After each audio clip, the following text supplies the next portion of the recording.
Bueno, primero que nada vamos a ver los conceptos básicos del conflicto armado. Vamos a iniciar con el concepto de justicia transicional. Entonces, responde a una concepción de justicia vinculada a una situación de conflicto armado o guerra civil, como es el caso de el Estado colombiano.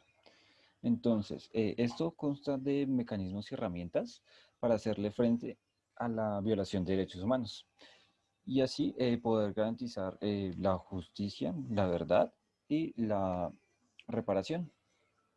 Asimismo, pues que no caigamos en la repetición de la violación de estos derechos humanos. El segundo concepto que vamos a tratar es el posconflicto. Entonces, el posconflicto se da por una negociación o por una victoria militar. Y es el periodo que entra la sociedad después de que se llegó pues a esta negociación o a esta victoria. Eso se lo conoce como posconflicto. Para Colombia, el acuerdo de paz es ya, después de la firma del acuerdo de paz, entramos en un posconflicto. Bueno, el próximo concepto básico que vamos a tratar es el conflicto armado. Entonces, según estos dos autores, es aquello que se desencadena en una violencia directa por intereses del gobierno o por intereses territoriales. Entonces, como lo dijimos, la- el conflicto armado está desencadenando una violencia directa. Entonces, vamos a hablar de una vez del último concepto básico que es la violencia. Entonces, la violencia se puede dividir en tres tipos. La violencia directa, que se manifiesta en una agresión física, verbal o psicológica hacia una persona o hacia un grupo de personas.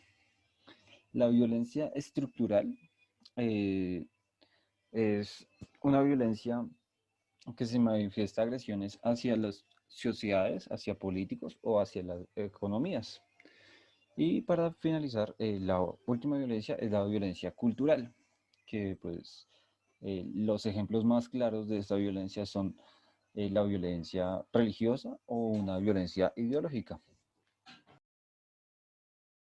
El conflicto armado consta de tres etapas, las cuales son la etapa inicial, la etapa intermedia y la etapa final.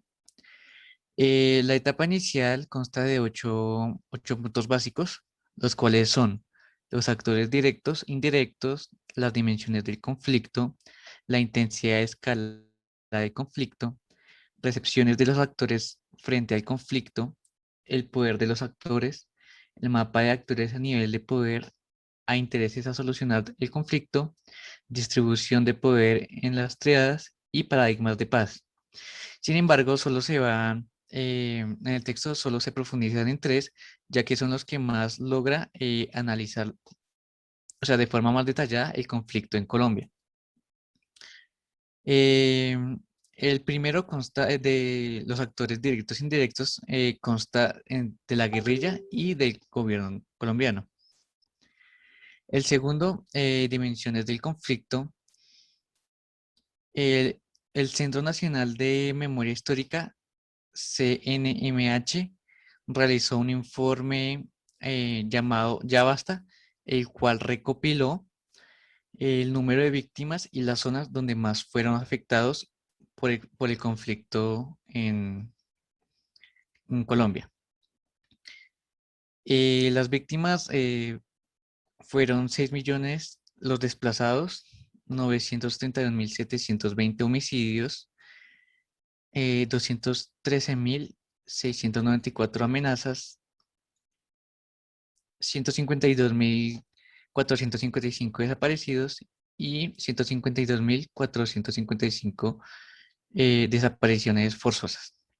Las zonas más afectadas fueron Antioquia, Bolívar y Magdalena.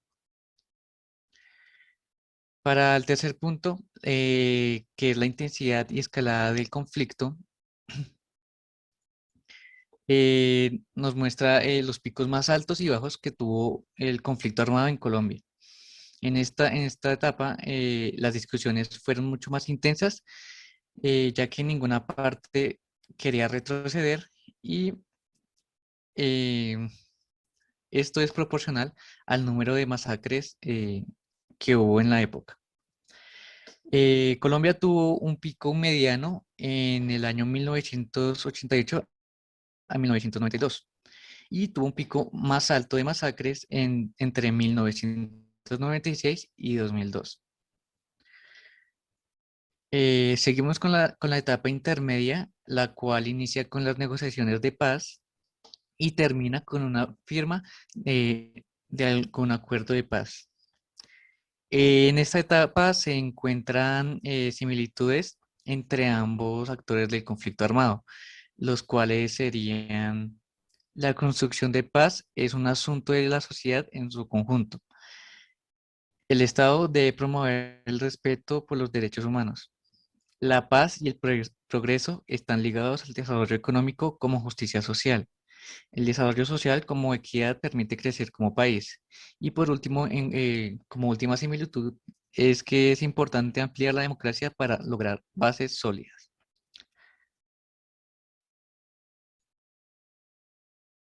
Por último, para la etapa final, y es de las más importantes para que la paz sea duradera después de que se lleve a cabo un acuerdo de paz. En esta etapa se analiza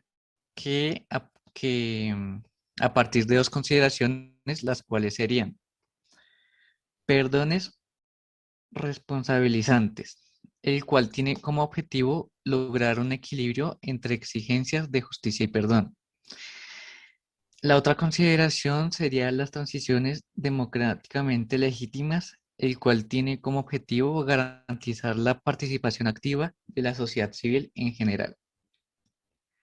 Esas serían las tres etapas del conflicto armado y ya. Muchas gracias.